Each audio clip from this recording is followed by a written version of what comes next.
ఏమో కానీ హస్తినాపురం డివిజన్లో కాకుండా మీర్పేట్ మున్సిపాలిటీ పరిధిలో ఉన్న రాఘవేందర్ కాలనీలో చిన్న అద్దె గదిలో నిర్వహిస్తూ ఉన్నారు. 5 ఏళ్ళు అయినా కానీ చుట్టుపక్కల 5 కుటుంబాలకు కూడా మనకు తెలియదు.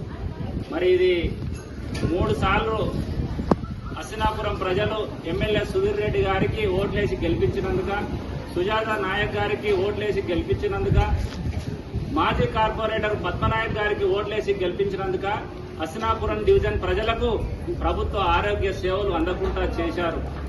ఇది వాళ్ళు ఇచ్చిన ప్రజలు ఓట్లేసి గెలిపిస్తే వాళ్ళు ఆరోగ్య సేవలు మాత్రం అందకుండా చేస్తా ఉన్నారు. ఒకసారి ఆలోచించాలి. ఎమ్మెల్యే సుధీర్ రెడ్డి గారు, మీకు ఒక సింగిల్ బెడ్రూమ్ ఇల్లు దొరకకున్నదా హస్తినాపురం డివిజన్ లో? ఎమ్మెల్యే సుధీర్ రెడ్డి గారు, మీకు ఒక కమ్యూనిటీ హాల్ దొరకకున్నదా ప్రభుత్వ హాస్పిటల్ ఏర్పాటు చేయడానికి? మీరు గతంలో కార్పొరేటర్ గా పనిచేశారు, హెచ్ఎండిఏ చైర్మన్ గా పనిచేశారు, ఇప్పుడు 3 సార్లు ఎమ్మెల్యే. మీ పరపతి హస్తినాపురం డివిజన్ లో ఒక సింగిల్ బెడ్రూమ్ ఇప్పించడానికి అవకాశం లేకుండానా? కాంగ్రెస్ ప్రభుత్వం వచ్చింది, కేంద్ర ప్రభుత్వ నిధులతో నడుస్తున్నటువంటి ప్రైమరీ హెల్త్ సెంటర్లు రాష్ట్రంలో కానీ ముఖ్యంగా హైదరాబాద్ లో కనీసము మందు గోళీలు ఇవ్వలేని పరిస్థితిలో ఉన్నది. ఇవాళ హస్తినాపురం డివిజన్ ప్రజలు వైద్యానికి ప్రభుత్వ విద్యకు దూరమైనా ఉన్నారు.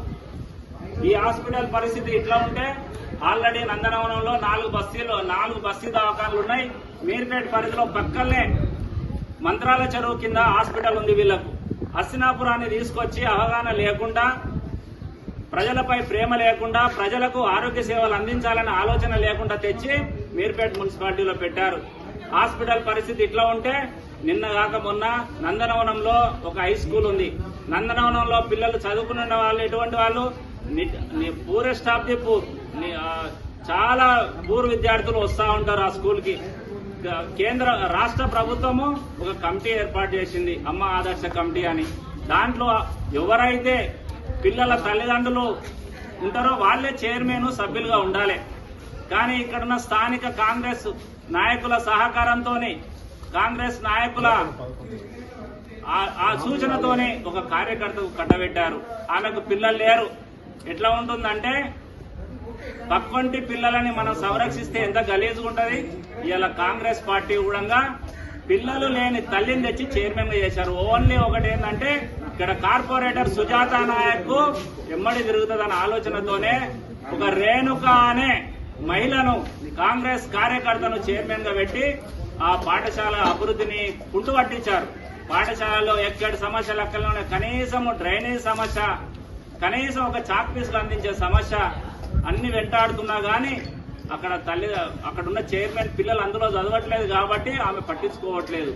కాంగ్రెస్ పార్టీ హస్తినాపురం డివిజన్ ప్రజలని ఒక జలగలాగా పీల్చుక తింటా ఉంది. వైద్యాన్ని దూరం చేసింది, విద్యను కూడా దూరం చేస్తా ఉంది. ఇవన్నీ హస్తినాపురం ప్రజలు ఆలోచిస్తా ఉన్నారు. రాబోయే ఎలక్షన్లు కర్రు కాల్చి బాధ పెడతారు. ఇప్పటికైనా ఎమ్మెల్యే సుధీర్ రెడ్డి గారు, కార్పొరేటర్ సుజాత నాయక్ గారు ప్రజలకు క్షమాపణ కోరమని మేము డిమాండ్ చేస్తా ఉన్నాము. తక్షణమే ఈ హస్తినాపురం హాస్పిటల్ ని హస్తినాపురం డివిజన్ పరిధిలోనే ఏర్పాటు చేయాలని బీజేపీ పార్టీ డిమాండ్ చేస్తా ఉంది. లేని ఎడల భవిష్యత్తులో డిఎంహెచ్ఓ కలెక్టర్ దృష్టికి తీసుకెళ్లి కూడా ప్రభుత్వ పాలకుల మెడలు వంచి హాస్పిటల్ ని డివిజన్ పరిధిలో ఏర్పాటు చేస్తామని హామీ ఇస్తా ఉన్నాం. భారత్ మాతాకి జై, భారత్ మాతాకి జై. బీజేపీ జిందాబాద్.